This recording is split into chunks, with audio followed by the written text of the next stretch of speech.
fitnah hidup dan fitnah mati. Jadi ada 4 fitnah yang kita hadapi, yang kita berlindung kepada Allah daripada ketidaklulusan menghadapi fitnah itu.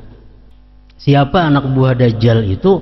Adalah orang-orang yang mengajak kita kepada yang haram, orang-orang yang mengajak kita kepada maksiat, yang bila mana kita kada umpat inya, kita sakit hidup dalam dunia. Itu Dajjal. Jam bila kada umpat aku jam gua ambihi, maka kita begawi lawan inya, digajinya tiap bulan, kita diberi makaninya, diberinya perumahan, diberinya kendaraan. Lalu si orang ini icam bila kada membujurakan hukumku ini, kada ikut lawan partaiku, icam kucurit. Nah kayak apa? Maka gaji diambihi, rumah diambilnya, kendaraan. Ini Dajjal juga, anak cucunya, cicitnya. Belum keluar lagi nang aslinya. Nah kita berlindung daripada fitnah Dajjal. Amun Dajjal akan datang tuh kita ada nemu ya kayaknya mungkin beberapa tahun lawas lagi itu. Ini Dajjal ini anak buahnya nang kaluaran berdahulu.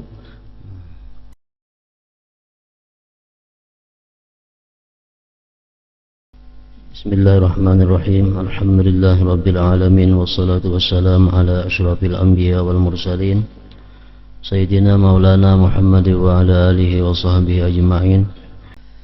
Makna daripada kalam Al-Allamah Al-Habib Ahmad bin Zain bin Alawi Al-Habsyi rahimahullah wa nafa'ana bi'ulumih. Syakik rahimahullah berkata, Syakik bin Ibrahim Al-Balkha,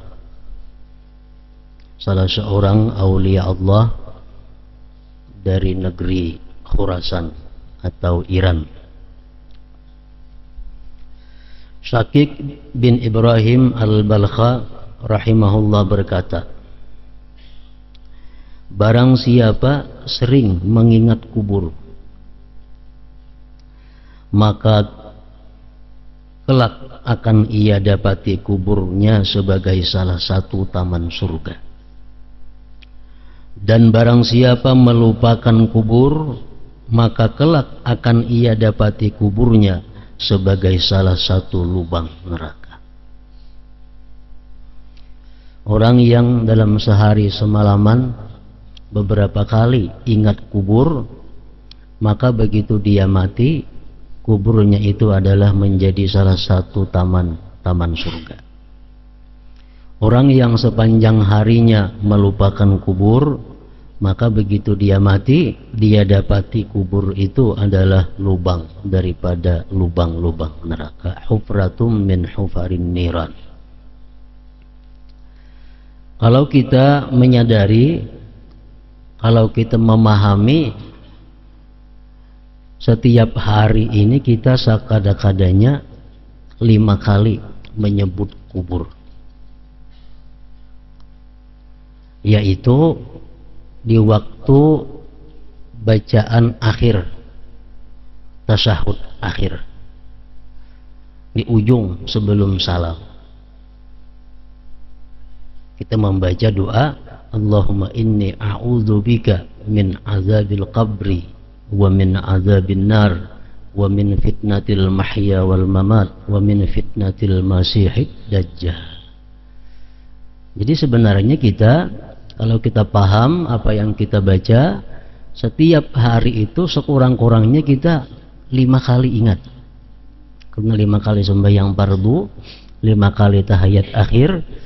Nah di situ kita kepada Allah berlindung. Allahumma inni a'udzubika, aku berlindung dengan engkau, min azabil qabri, dari azab kubur, wa min azabin nar, daripada azab neraka, wa min fitnatil mahya wal mamat, dan daripada fitnah ujian waktu hidup dan ujian sesudah kematian, wa min fitnatil masihid dajjal, dan daripada ujian menghadapi dajjal.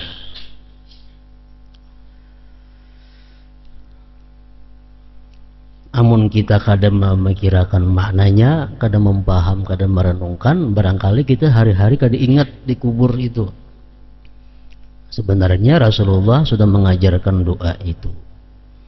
Oleh sebahagian ulama mengatakan bahwa doa itu wajib dibaca setiap kali sembahyang sebelum salam. Sebahagian ulama kita ada yang mengatakan wujubahu, akan wujubnya doa itu. Bahkan ada salah seorang ulama yang muridnya menanyakan, bagaimana wahai guru sembahyang tadi ulun tertinggal doa itu? Ujar gurunya, aidis salah, kembali ke sembahyang, buliki sembahyang, karena tertinggal doa nang tadi. Allahumma inni a'udzubika min azabil qabri wa min azabin nar wa min fitnatil mahya wal mamat wa min fitnatil masihid dajjal. Fitnah hidup dan fitnah mati. Jadi ada 4 fitnah yang kita hadapi, yang kita berlindung kepada Allah daripada ketidaklulusan menghadapi fitnah itu. Pertama, fitnah dalam sakaratul maut, fitnah di mana kita menghadapi kematian. Di situ kita diuji iman kita kepada Allah, di situ diuji iman kita kepada Rasulnya, di situ kita diuji dengan segala hal-hal yang berkaitan dengan keimanan. Dalam satu hadis disebutkan, datang jin, datang syaitan menyerupai kawan kita yang sudah mati. Datang syaitan menyerupai bapak ibu kita yang sudah mati. Dia datang mendekati orang yang sakarat. Ujarnya, wahai Ulan, ini aku abah ikam, aku mama ikam terdahulu mati. Terbukti Islam itu salah, nang bujur ikam jangan Islam, ikam bakapir, ini aku menyesal. Nah, bila kita kurang iman menghadapi itu, kita akan tergelincir dan kita melepaskan Islam. Karena yang datang ini persis ibu kita yang sudah mati. Yang datang persis muhanya, kata-katanya, suaranya macam abah kita yang sudah mati. Persis macam guru kita yang sudah mati. Datang kepada kita, nah ini aku sudah mati, aku berpengalaman, kan jangan Islam, karena menyesal. Nah, bila kita kadang mengetahui ini, kita diuji dengan demikian, tergelincir Islam dan iman kita. Nah, itu fitnah pertama yang kita temui waktu hidup ini. Fitnatil mahya, fitnah waktu sakarat.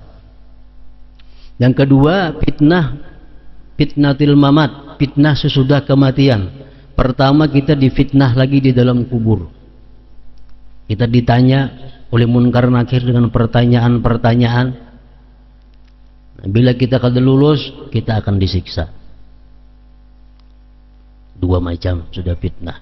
Fitnah yang ketiga, fitnah waktu kita dihisab oleh Allah. Allah menanyakan kepada kita, berapa umur yang aku berikan kepada engkau? Berapa engkau habiskan untuk ibadah kepadaku? Berapa engkau habiskan untuk sia-sia? Berapa engkau habiskan untuk maksiat? Berapa rezeki yang aku berikan kepada engkau? Ditanya bagi mereka-mereka yang mengalami hisab. Nah, di situ adalah fitnah mamat juga ngarannya. Yang ketiga. Yang keempat, fitnah yang terakhir adalah fitnah siratal mustaqim. Kita diuji lagi melalui titian siratal mustaqim. Bila selamat di sini, selamatlah sudah kita sepanjang masa abadi. Wa a'udzubika, Allahumma inni a'udzubika min azabil qabri wa min azabin nar wa min fitnatil mahya wal mamat wa min fitnatil masihid dajjal. Dajjal, kita berlindung kepada Allah daripada fitnah Dajjal. Dajjal ini simbolnya adalah seseorang kaina di akhir zaman. Nang pertungannya sudah dicontohkan oleh Rasulullah, bermata satu, macam-macam. Namun sebelum Dajjal nang ianya itu tiba, anak-anak buah Dajjal ini sudah ada sejak dahulu kala. Siapa anak buah Dajjal itu? Adalah orang-orang yang mengajak kita kepada yang haram, orang-orang yang mengajak kita kepada maksiat, yang bila mana kita kada umpat inya, kita sakit hidup dalam dunia. Itu Dajjal. Jam bila kada umpat aku, jam gua ambihi. Maka kita begawi lawan inya, digajinya tiap bulan, kita diberi makaninya, diberinya perumahan, diberinya kendaraan. Lalu si orang ini ikam bila kada membujurakan hukumku ini, kada ikut lawan partaiku, ikam kucurit. Nah kayak apa? Maka gaji diambil, rumah diambilnya, kendaraan. Ini dajjal juga, anak cucunya, cicitnya. Belum keluar lagi nang aslinya. Nah kita berlindung daripada fitnah dajjal. Amun dajjal akan datang tuh kita ada nemui kayaknya mungkin beberapa tahun lawas lagi itu. Ini dajjal ini anak buahnya nang keluaran berdahulu. Makanya disuruh Nabi berlindung min fitnatil masihid dajjal.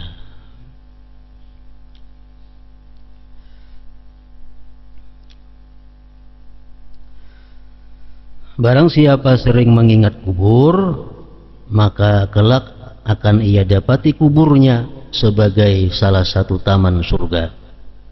Dan barang siapa melupakan kubur, maka kelak ia akan dapati kuburnya sebagai salah satu lubang neraka. Orang yang sudah kuburnya itu menjadi taman surga, kada lagi membutuhkan, memerlukan bantuan orang-orang yang masih hidup. Kenapa? Karena kuburnya sudah taman surga. Dikirimi orang kah dalam dunia ini, kada dihauli orang kah, kada ditahlili orang kah, ini kada jadi masalah.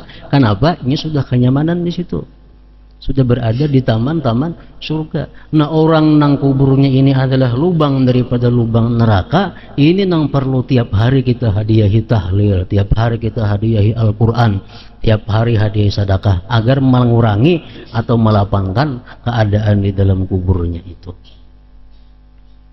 Rasulullah mengatakan dalam suatu hadis, mal maitu fi qabri illa kal ghariqil mutagawwis yantaziru da'watan talhaquhu min abihi aw akhihi aw sadiqin lahu. Ujar Nabi kita, mayit yang di dalam kubur itu tentu kuburnya kubur yang jurang daripada jurang neraka, kubur yang lubang neraka. Mayit yang dalam kubur itu seperti orang yang tenggelam, yang minta tolong, kuciak-kuciak, mutagawis. Gharik orang yang lamas, meminta tolong. Dia menunggu doa yang datang kepadanya, baik dari orang tuanya, baik dari kawannya, baik dari saudaranya, baik dari anaknya, baik dari gurunya, semuaan dia tunggu-tunggu. Wa inna hadayal akhiril amwat ad-du'a wal istighfar lahu. Hadiah-hadiah orang yang hidup kepada yang sudah mati itu doa termasuk, istighfar termasuk, kita bacakan Quran termasuk, kita bersedekah, kita niatkan untuk bulan bin bulan, itu selalu ditunggu, dinanti oleh nang dalam kubur. Bila mana kuburnya itu hufratun min hufarin niran, lubang daripada lubang neraka. Disebutkan di dalam kitab I'anah Talibin juz kedua, bab mengenai pada hilaf ziarah kubur, kisah seseorang laki-laki ini bermimpi ziarah ke kubur. Nah lalu begitu sampai di kubur, tiba-tiba orang-orang di atas kubur itu bukahan. Nah asing-asingnya mencari inang apa nang dicari kada tahu, bekikih, berhayam tuh bekikih. Ada seekor laki-laki nang diam aja di kubur, duduk kada bergerak-gerak ke situ kamari. Ditakuni oleh nang bermimpi ini, lawan nang berduduk itu, napa nang itu orang punya berebut bekikih itu napa? Ujar nang dalam kubur nang duduk hajan itu orang nang menghadangi kiriman-kiriman nang hidup kalau kok ada. Ada pian apa bagana di sini? Aku gesing ada bisi anak nang hafal Qurannya tiap hari ngirim aku. Jadi aku kada perlu bekikih lagi, ini ada kiriman deh tiap hari. Anakku itu di sininya di pasar anu berjualan makanan ringan. Jadinya baca Quran, dikirim makanan aku. Jadi aku kada perlu lagi juk-juk mencari kiriman. Tebangun guring laki-laki tadi. Isuk-isukan cari di pasar nang anu bisa betakan dari cari orang nang baju makanan kering ada ke situ cariinnya. cari satu persatu. Ada laki-laki yang berjual makanan karing ke karimut muntung, nah karimut. Jangan apa nang dibaca Quran. Segan apa? Aku ngirimi abahku mati itu bakubur di situ. Pas orangnya iya nang tadi. Nah, jadi tiap hari sahatam Quran mengirimi lawan kuitannya. Beberapa saat kemudian termimpi lagi laki-laki ini bermimpi lagi ziarah kubur. Sekalinya nang Tuhan yang duduk di kubur tadi umpat jauh bekikeh. Dulu diam aja di kubur nih umpat jauh begalut mencari kiriman. Kenapa bian? Maka dulu bian diam di kubur aja. Bagi sidin anakku tuh sudah mati inya. Anakku rajin mengirimi aku tuh mati. Jadi kan ada lagi kiriman. Nah besok hari ujarnya aku cari ke pasar. Mana nang berdagang modai karing di sini nih? Punya sudah mati. Pas saja artinya mimpi yang tadi. Nah ini membuktikan bahwa hadiah-hadiah yang kita sampaikan kepada orang-orang yang sudah mati itu sangat diperlukan, sangat dibutuhkan oleh orang yang berada di alam kubur. Kenapa? Karena mereka kada kau lagi beramal, mereka kada kau lagi beribadah, hanya memerlukan dukungan, bantuan daripada yang hidup yang di alam dunia ini.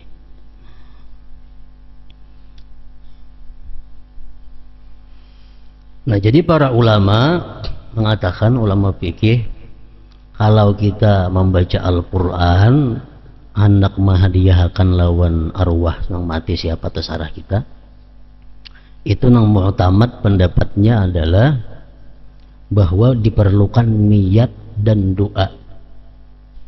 Jadi misal kita hendak membaca Yasin, kita berniat dulu membaca Yasin ini untuk arwah Pulan bin Pulan baca Yasin. Tuntung baca Yasin hanya kena berdoa, Allahumma ausil, mengada bisa bahasa Arab, ya Allah sampaikanlah pahala surah Yasin ini kepada abahku, mamaku, dan sanakku, kawanku, guruku, siapa sampai ke orang-orangnya. Nah jadi diperlukan dua, niat dan doa. Itu pendapat yang mu'tamad. Pendapat yang lemah, yang kurang kuat mengatakan niat pun sudah cukup. Kalau kada berdoa-doaan, niat nak membaca Yasin segan arwah si anu, baca cukup sudah, kada berdoa lagi. Nah, sampai juga ini pendapat yang kada mu'tamad. Dan lagi ada yang mengatakan bahwa walaupun inya kada berniat tapi berdoa ujungnya sampai juga. Ini pendapatnya pun kurang mu'tamad juga, kurang kuat. Artinya waktu hendak membaca Yasin kada tak pikir menghadiahi siapa-siapa, baca Yasin. Rencana segan seorang aja nih baca Yasin. Tuntung baca Yasin kepikir abah mati, mama sudah mati. Nah berdoa ya Allah sampaikan pula pahala Yasin ini untuk abahku, mamaku. Nah itu pun sampai juga. Lain hal sedekah. Kalau sedekah masa kita memberi makan orang atau bersedekah apa, berwakaf apa, itu cukup niat. Niat artinya bersedekah, pahalanya disampaikan Allah kepada arwah Fulan bin Fulan. Nah itu sampai, bahkan dapat 2 kali lipat pahala. Pahala pertama kita sebagai pahala orang bersedekah, pahala yang kedua pahala berbuat bakti kepada kedua orang tua. Pada sebuah pakuburan tertulis sebuah syair yang berbunyi Innal habiba anil ahbabi mukhtalisun la yamna'ul mauta bawwabun wala harasu fakaifa tafrahu bid dunya wa ladzatiha ya man yu'addu alaihi al-labzu wan nafasu asbahta ya ghafilan bin naqsi munghamisa wa anta dahraka bil ladzati munghamisu لا يرحم الموت ذا ملك لعزته ولا الذي كان منه العلم مقتبس كم أخرس الموت بقبر وقفت به عن الجواب لسانا ما به خرس قد كان قصرك معمورا له شرف bacaannya وقبرك الآن بالأجداث مندرس. Ini ada bertulisan di atas sebuah pakuburan. Artinya, sesungguhnya sang kekasih telah dirampas telah dirampas dari pencintanya. Baik itu mama kita, baik itu abah kita, baik itu anak kita, bini kita, kawan kita, siapa yang kita sayangi, yang kita kasihi, telah dirampas oleh kematian. Artinya penjaga pintu maupun pelindung tidak akan mampu menolak kematian. Malakal maut kada kau dihalangi lawan penjaga pintu. Malakal maut kada kau dihalangi dengan kunci, walaupun kunci nang kuat. Diceritakan dalam satu riwayat tentang Nabi Daud alaihi salam. Nabi Daud ini adalah seorang laki-laki yang sangat pencemburu lawan bininya. Dan memang para nabi-nabi itu adalah pencemburu terhadap bininya. Karena pencemburu terhadap bini itu merupakan akhlakul anbiya, akhlaknya para nabi, akhlaknya para aulia. Orang nang kada pencemburu lawan bininya itu akhlak subaha, akhlak orang-orang bodoh, bubungulan artinya. Kenapa sebabnya? Nah, karena orang nang pencemburu lawan bini ini adalah terhindar daripada dayus. Hadis mengatakan tahrumul jannah ala dayyus. Haram surga itu atas dayyus. Dayyusnya apa? Orang nang kada cemburu lawan bininya. Bininya samutur berdua lawan lelakian, kada cemburu. Bininya bepandiran lawan lelakian, kada cemburu. Kayak apakah bininya kada cemburu? Ini dayyus, haram surga atasnya. Nah, bertentangan dengan akhlak para anbiya. Jadi Nabi Daud ini siapapun ada laki-laki nang wani memandiri bini sidin, nang wani masuk ke rumah sidin, mesti disariki sidin. Nah lalu sidin saking cemburunya Nabi Daud ini bila keluar rumah, kunci rumah mulai luar. Ini tak kurang, berkabakaran matiin bini-bininya dalam rumah situ. Nah. Oke, bila keluar rumah, kunci rumah mulai luar. Itu Nabi Daud. Suatu hari Daud keluar rumah, kunci rumah mulai luar. Begitu masuk ke rumah, Nabi Daud ini ada laki-laki dalam rumah. Nah, Daud sarik, siapa yang? Ujar Daud. Laki-laki tadi, ana malakul maut. Aku malaikat maut. Aku Israel. Lawang sudah dikunci semuaan. Begitu dibuka, ada laki-laki. Siapa? Ana Israel, aku malaikat maut. Mendengar itu menggigil Nabi Daud minta selimputi lawan nang bini. Jadi Nabi Daud pun seorang nabi kekasih Allah, melihat malakal maut dengan wajah nang kada seram, dengan wajah biasa, mendengar itu malakal maut menggigil ketakutan. Apalagi orang nang kada nabi dan wajah malakal maut nang begitu menakutkan. Pelindung tidak akan mampu menolak kematian. Oleh karena itu, bagaimana engkau dapat menyenangi dunia dan kelezatannya? Jibril berbisik kepada Nabi kita. Ujar Jibril membisiki Nabi, ahbib ma ahbabta fa innaka mufariqu. Artinya, hai Muhammad, cintailah orang sesuatu yang kau cintai. Tapi ingat, ikan boleh cinta lawan A, B, C, D. Tapi ingat bahwa suatu saat engkau akan berpisah dengan anta mufariqu. Wahai yang dihitung napas dan tutur katanya, wahai orang yang lalai, engkau tenggelam dalam kekurangan, sepanjang masa engkau hanyut dalam kesenangan. Ketahuilah kematian tak pernah berbalas kasih kepada raja karena keagungannya, dan tidak pula kepada seseorang guru yang berilmu. Betapa sering kematian membungkam lisan hingga tidak dapat menjawab. Padahal dahulunya dia tidak bisu. Dahulu istanamu makmur dan mulia, kini kuburmu tersembunyi di antara banyak kuburan. Jadi malakal maut ini bila kita diam, inya mendatangi. Namun kita lari, kita datang kepadanya. Kita begana di rumah aja, malaikat maut mendatangi kita kayaknya. Kalau kita lari berubat ke situ kamari, nah malaikat maut bisa menunggu di sana. Malaikat maut menunggu di Banjarmasin di rumah sakit.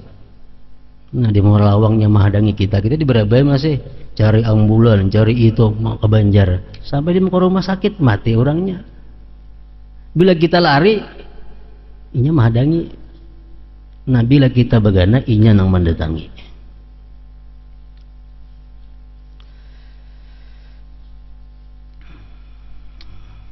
Pada kuburan lain juga ditemukan syair berikut, ya ayyuhan nas kana li amalun qassara bi an bulughihil ajalu falyattaqillah rabbahu rajulun amkanahu fi hayatihil amalu. Wahai manusia, dahulu aku punya cita-cita, tetapi ajal membuatku tak mampu mencapainya. Kalau kita cita nang baik, untung cita-cita menghafal Quran, cita-cita hendak sembahyang tahajud terus, cita-cita hendak sembahyang duha terus, bagus nih tuh. Nang menyakitkan ini cita-cita duniawi nang kada tercapai. Oleh karena itu hendaknya manusia bertakwa kepada Allah, Tuhan yang memberi kekuatan untuk beramal semasa hidupnya. Di antara ucapan hikmah Luqman alaihi salam, jika ada suatu persoalan dan engkau tidak tahu kapan dia akan menjumpaimu, maka bersiap-siaplah untuk menemuinya sebelum dia mengejutkan. Lampu pajah tiap malam, sesuatu hal yang pasti akan terjadi. Kalau kita sudah bersedia pelengkapan, ada lampu tabung, ada lilin, ada pajah lampu, kada abut lagi, kada kuciakan lagi. Nanang sakit ini orang kada bersedia apa-apa, lampu tabung kada maka sudah tahu lampunya pasti suatu saat akan mati kayaknya. Nah jadi Luqman Hakim ini salah seorang anbiya. Menurut sebagian ulama ada yang mengatakan hanya aulia.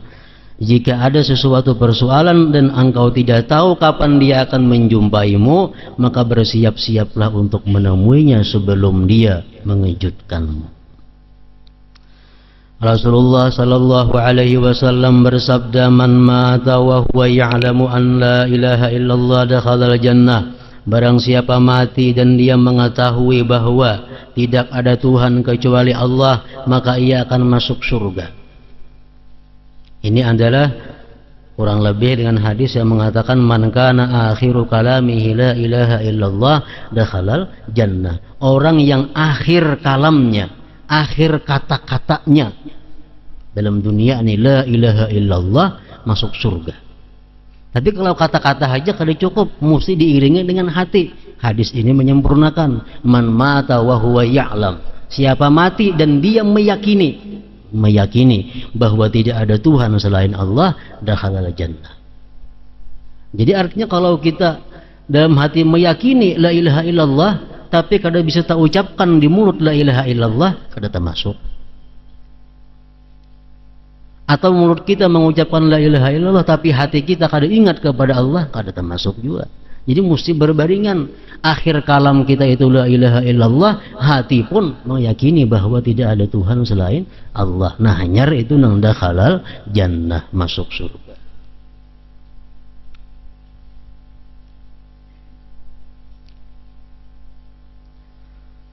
Ketika maut akan menjemputnya, Khalifah Umar bin Abdul Aziz radhiyallahu anhu berkata,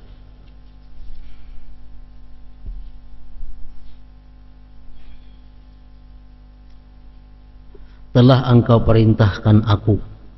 Beliau menghitab kepada Allah, beliau mandiri Allah Ta'ala. Ujar Umar bin Abdul Aziz, telah engkau perintahkan aku, tetapi aku tidak menunaikan perintahmu dengan sempurna. Telah engkau larang aku, tetapi aku melanggar laranganmu. Setelah berkata demikian sebanyak 3 kali, sin ulang, beliau radhiyallahu anhu kemudian berkata, walaupun demikian, la ilaha illallah, tidak ada Tuhan kecuali Allah, dan beliau pun meninggal dunia yang panah ini. Nah, ini Umar bin Abdul Aziz radhiyallahu anhu.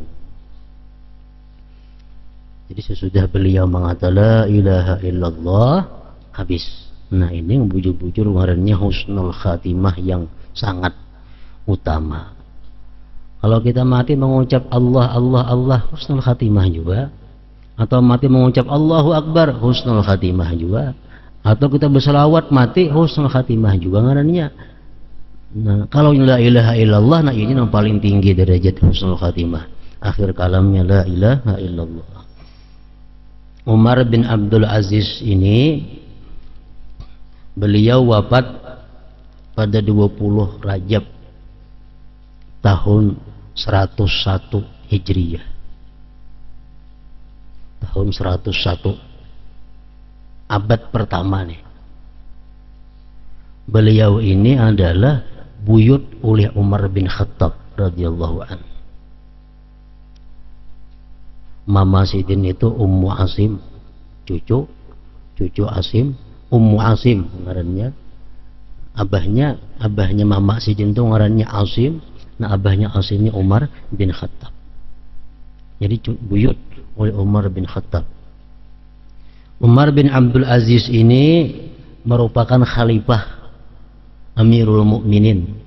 Menurut sebagian ahli sejarah mengatakan yang ke-14 setelah Rasulullah Sallallahu Alaihi Wasallam.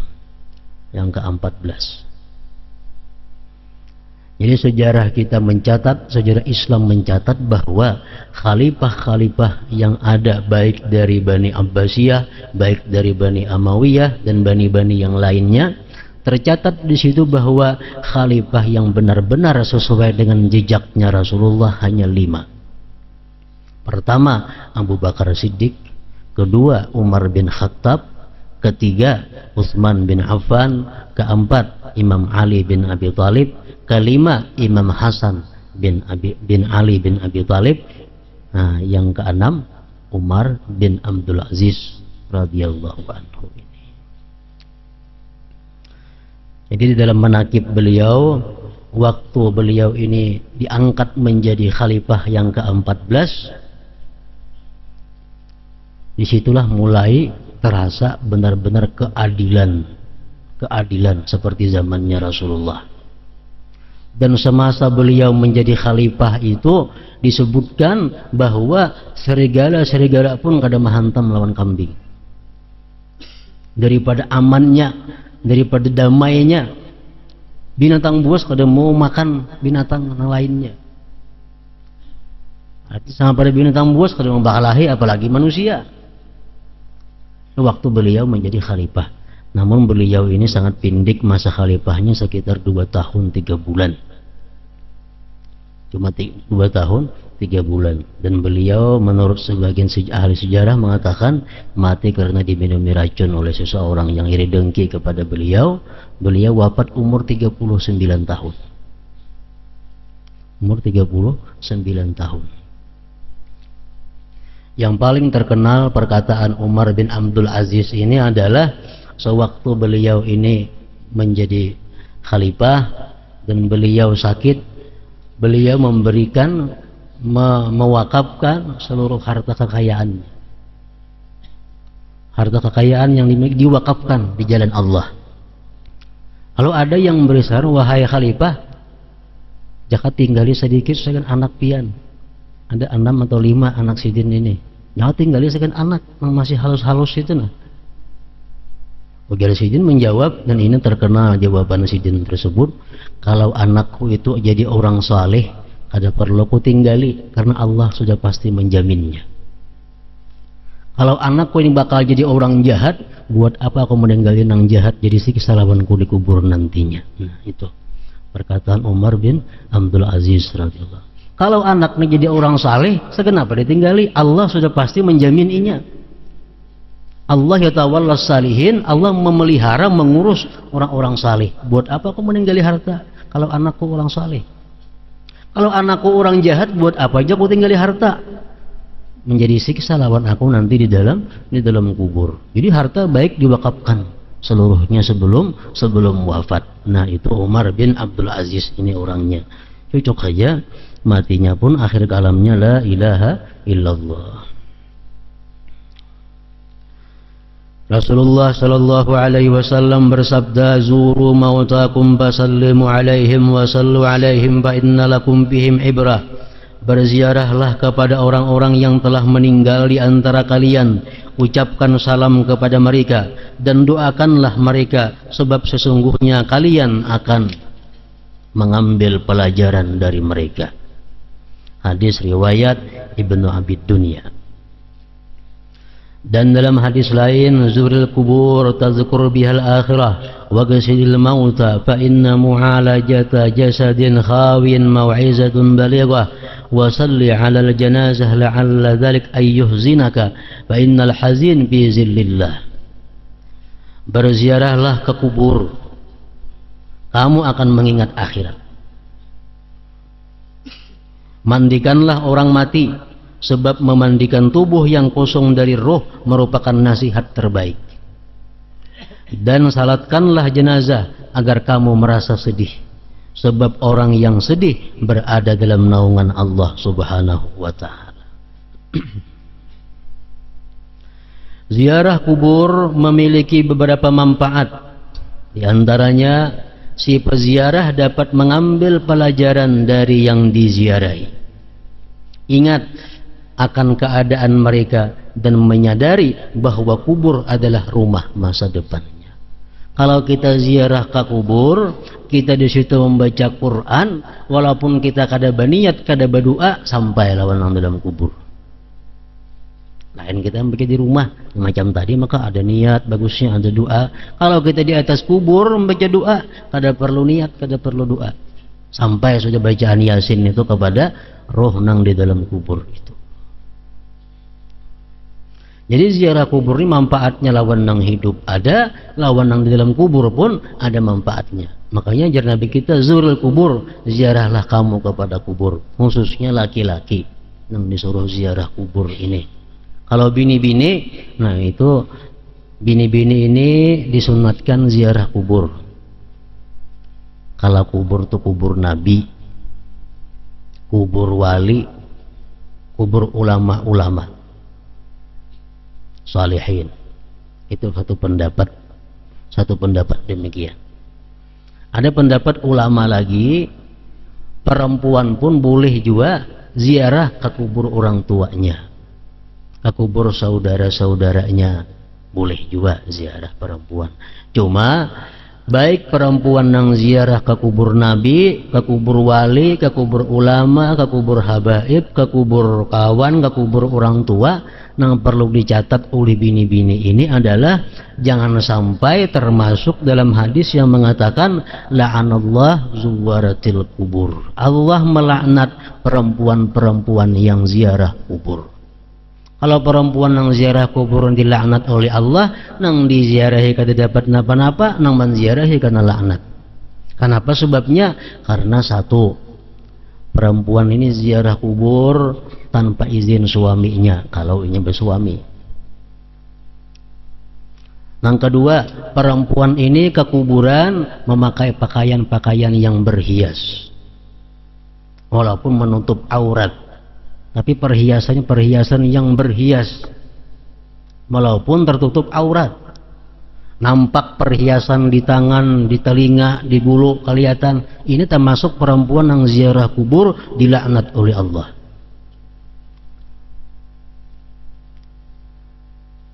Perempuan-perempuan yang ke kubur memakai minyak harum, minyak wangi di bajunya, di awaknya, sehingga harumnya ini keciuman orang di sampingnya, termasuk perempuan yang dilaknat Allah ziarah kubur. Nah, jadi artinya bini-bini ziarah kubur itu silahkan, catatannya jangan sampai membuka aurat, jangan sampai memakai perhiasan-perhiasan yang kayak tulak ke orang pengantin. Yang ketiga, jangan sampai berharum-haruman yang keciuman kiri kanan muka belakang. Nah, dan menjaga diri dari hal-hal yang kada baik lainnya. Nah, kalau macam itu, ayo aja ziarah bini-bini ke kubur siapakah? Dapat saja berkahnya, dan dikubur pun dapat manfaatnya.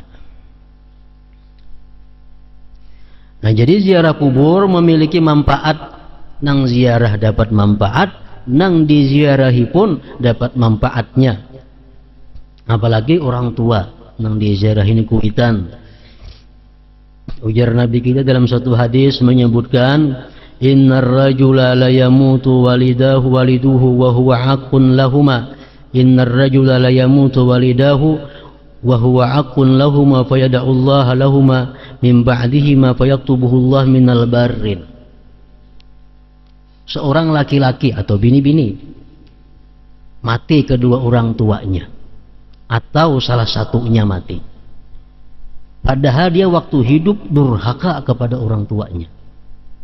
Waktu mama hidup, abah hidup, kada pemaasian lawan kuitan. Begitu abahnya atau mamanya ini mati, dia seringkali ziarah kubur, seringkali mendoakan kedua orang tuanya. Ada yang mengatakan hadis lain, tiap Jumat dia ziarah kubur, maka Allah ganti namanya menjadi orang yang bakti kepada kedua orang tuanya.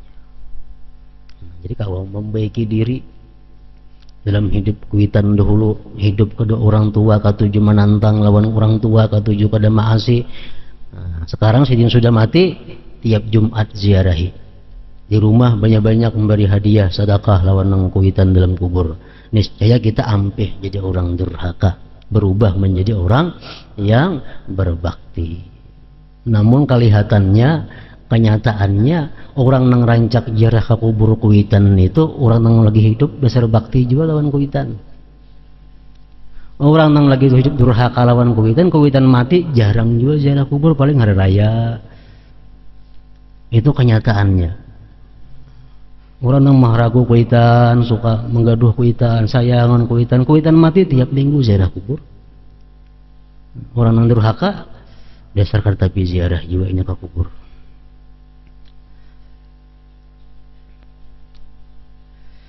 Ketahuilah pada hakikatnya maut adalah perpisahan roh yang memiliki kemampuan untuk mengerti dan memahami dengan jasad. Kita melihat, kita mendengar, kita mempaham itu karena ada roh. Itu berpisah dengan jasad. Mati merupakan terputusnya kekuasaan roh atas jasad. Setelah berpisah dengan jasad, roh tetap kekal sebagaimana dijelaskan dalam berbagai al-akhbar maupun al-athar, dan terbukti melalui berbagai perenungan. Sesungguhnya roh meninggalkan jasad menuju alam lain. Oleh karena itu sepantasnya seseorang mukmin tidak mencintai dunia yang akan ia tinggalkan sewaktu roh berpisah dengan jasad. Akan tetapi hendaknya dia mencintai sesuatu yang akan selalu menemaninya, yaitu pengetahuan, ma'rifat tentang Allah, merasakan nikmatnya ketaatan, zikir dan doa, merasa khusyuk dan rendah hati, sehingga setelah mati nanti dia dapat menikmati buah amalnya dan tidak merasa sedih karena harus berpisah dengan dunia dan segala perhiasannya.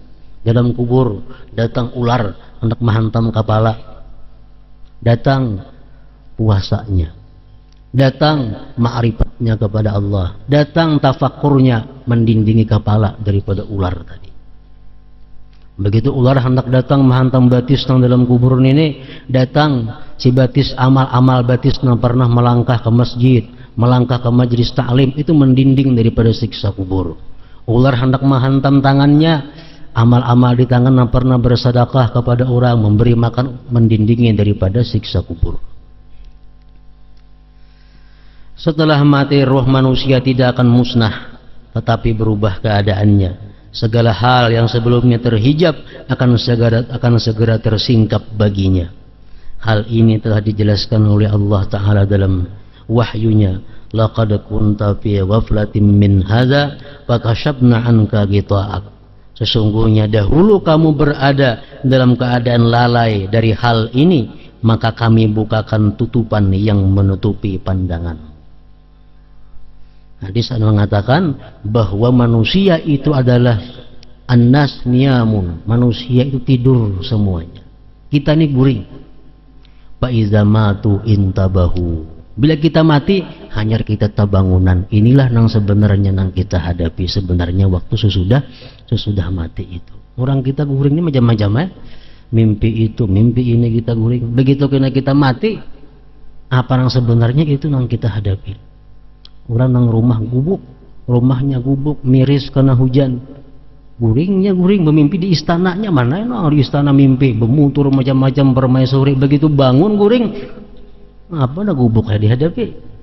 Nah, iza matu intabahu, bila kita mati kita bangun, kita hadapi rumah kita nang sebujurnya, kita hadapi kawan kita nang sebujurnya, kita hadapi semua anak nang sebujurnya nang kenyataannya. Al-Fatihah.